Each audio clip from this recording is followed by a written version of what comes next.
touching on technology again, is it difficult to referee a PSA or high-level game with the limited court technology that's available? I'm sure the second ref has helped, been a tremendous help, but what else would you like to see come into being? Because it's not all there yet, is it? No, it's.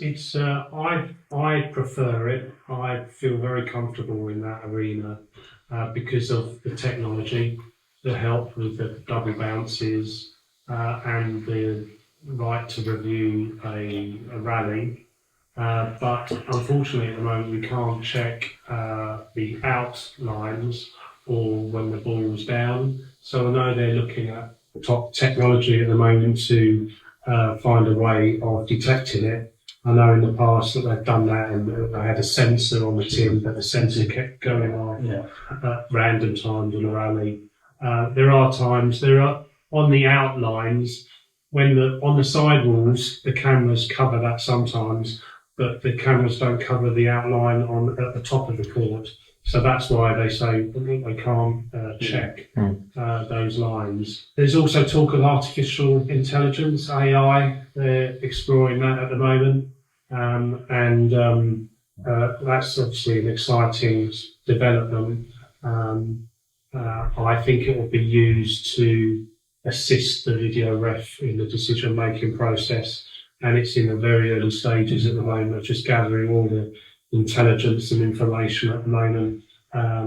For example, there was an event last week and it was gathering intelligence and information on specific players in specific matches based on their movement and how they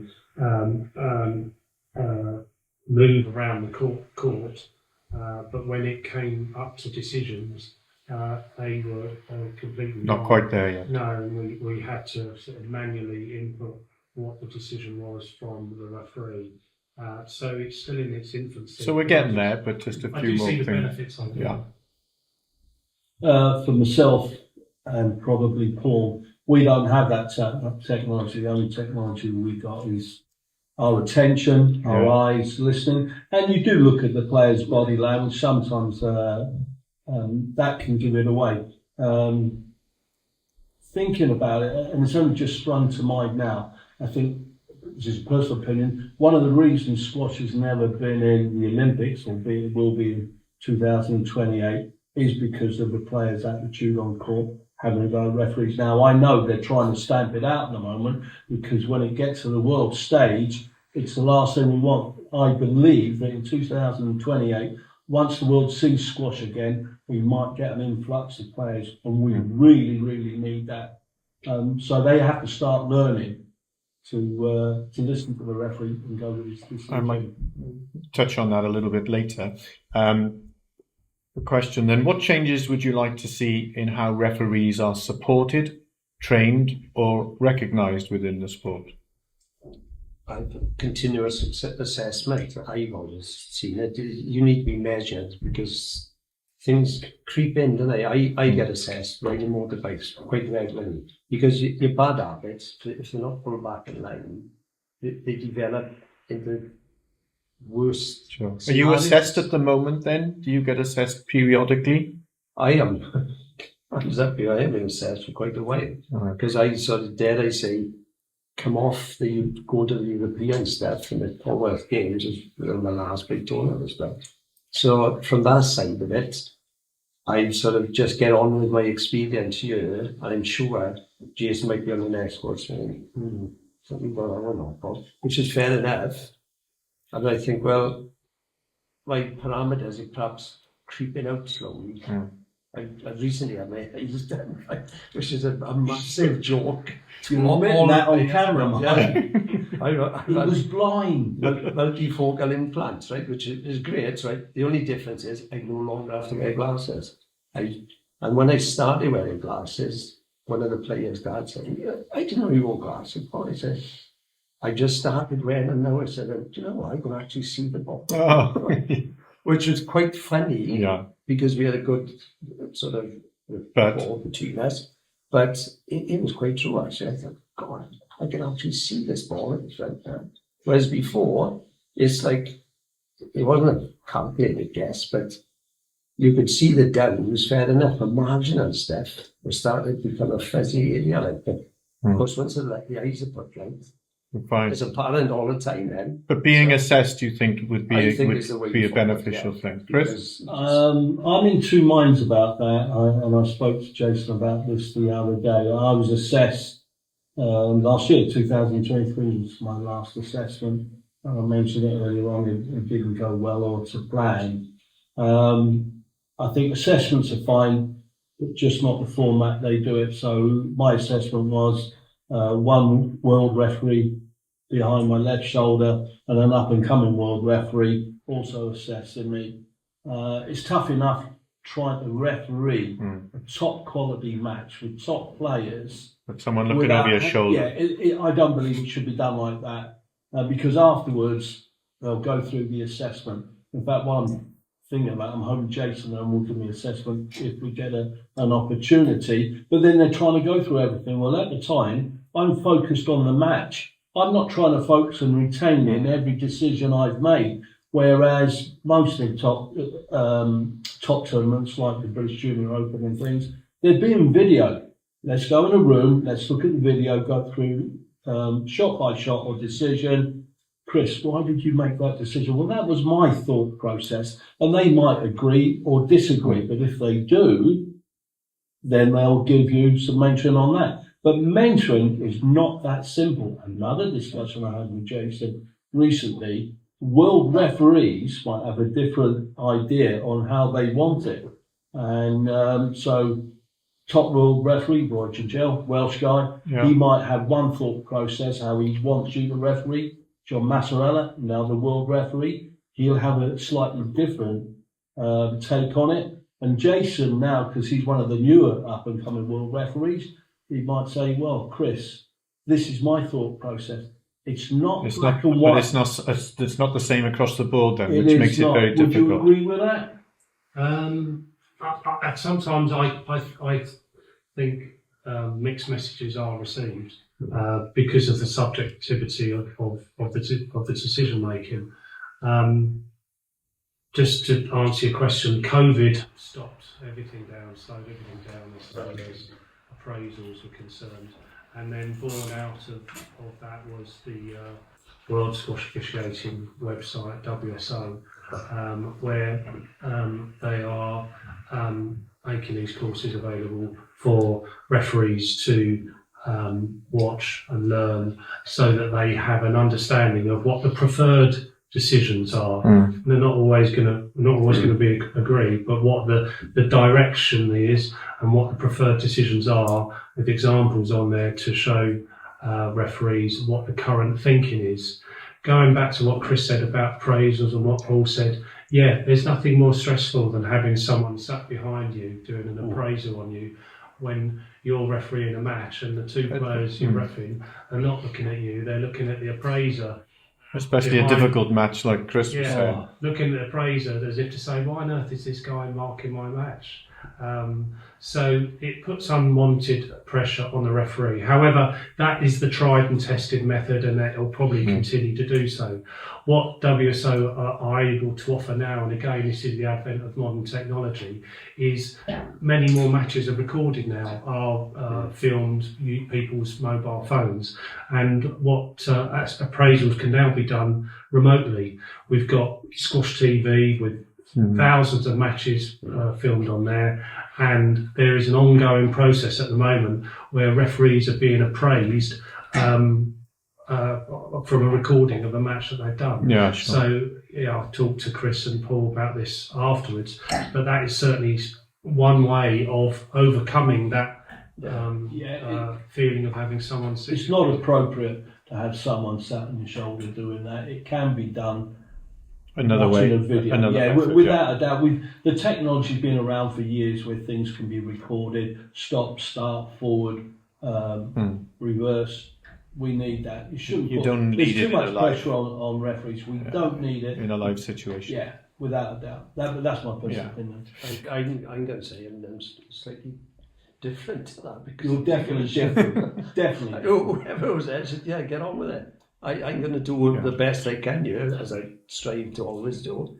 But that's it. Everyone's different. at the end As you of said, it, 3 referees, 'cause 3 different. from early days, I've always marked my lets, strokes, etc. I do. You go to the assessor after and say, how do you think it went? And you had an idea how it went by the attitude of the players leaving the court, really. But I think, well, it is what it is. I had a few strips torn off me once or twice, but by John Manson. And they said, you should have done this, but I think, yeah, but I didn't want to be that aggressive towards them. Oh, sometimes you've got to be, but you've got to pick the right moment, obviously. So I think, take it on board, and hopefully... You can't all be the same. No. Was it that easy when you took your driving test? Because with an exam, that's why I failed the first time. Tick. Oh, hell, I failed. Oh, well, you've passed. Again, you've got that. You're human. So what advice, Paul, would you give to someone just starting out as a squash referee? Get on with it and do it. I've met a lot of good people through squash.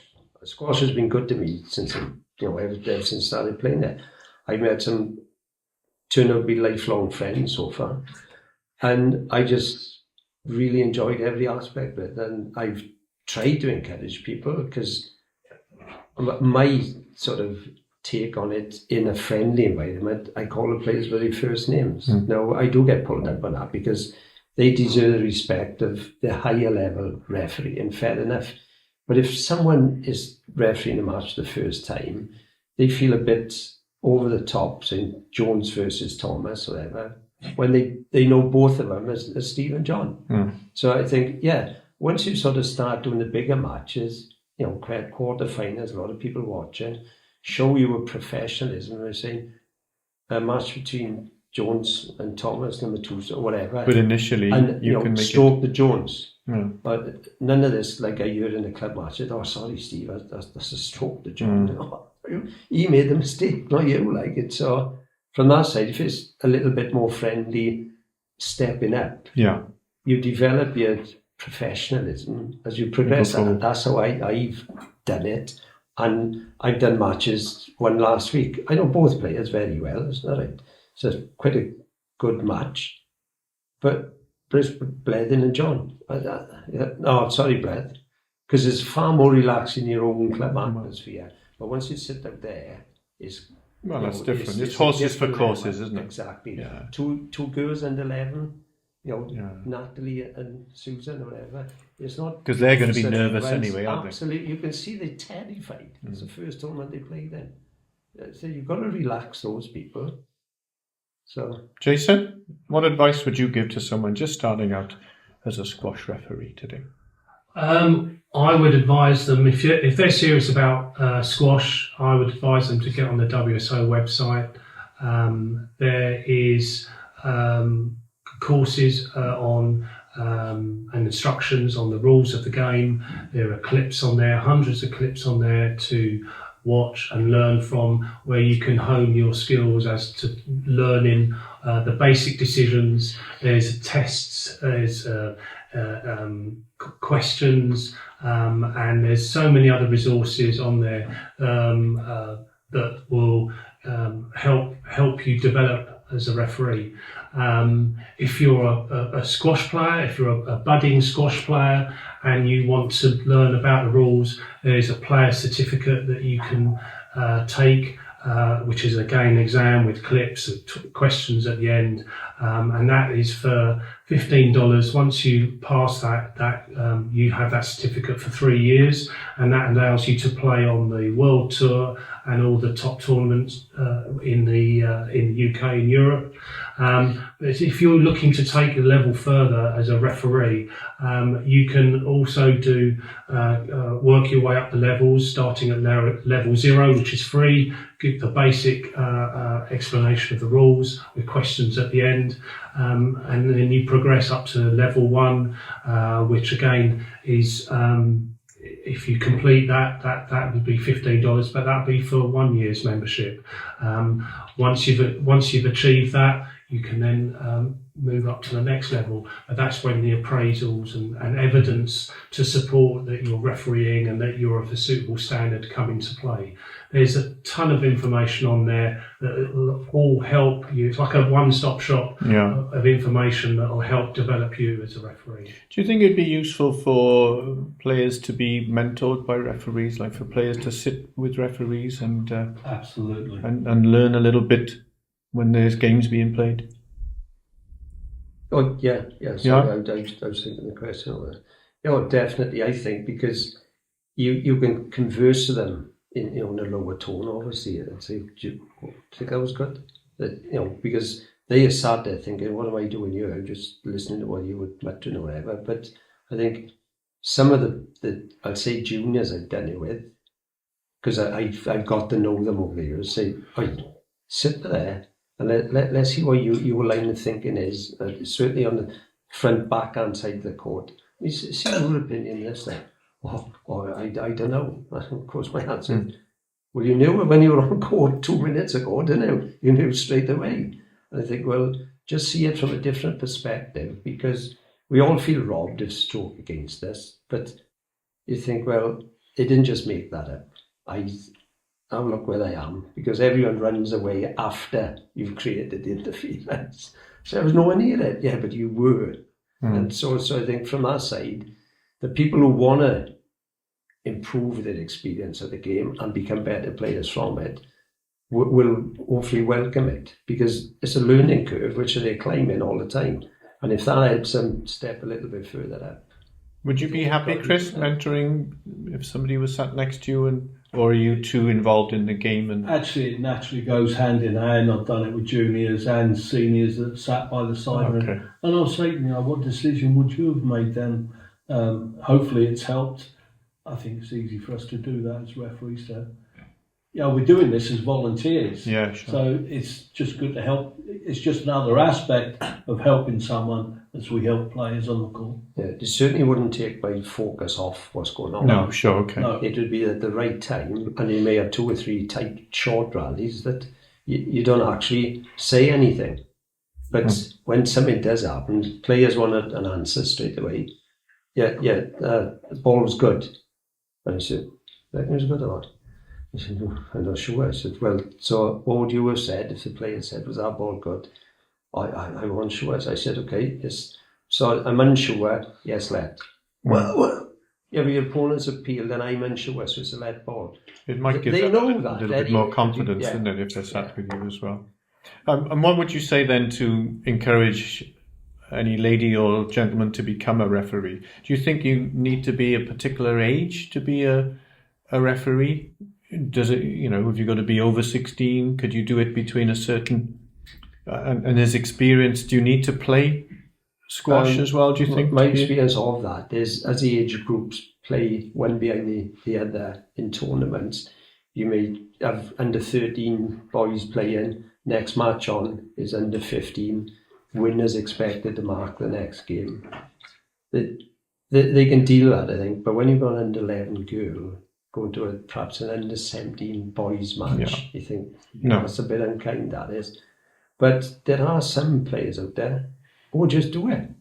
And there's the players you've got to chase to do it, which is fair enough. But I don't think there's an age limit to it, but you've got to be respectful of the difference in standard. Yeah, for me, squash is a fantastic sport, open to anyone and everyone to play from any age, young age up to old, whether you've got any disabilities. It is an all-inclusive sport that encourages and promotes fitness and well-being.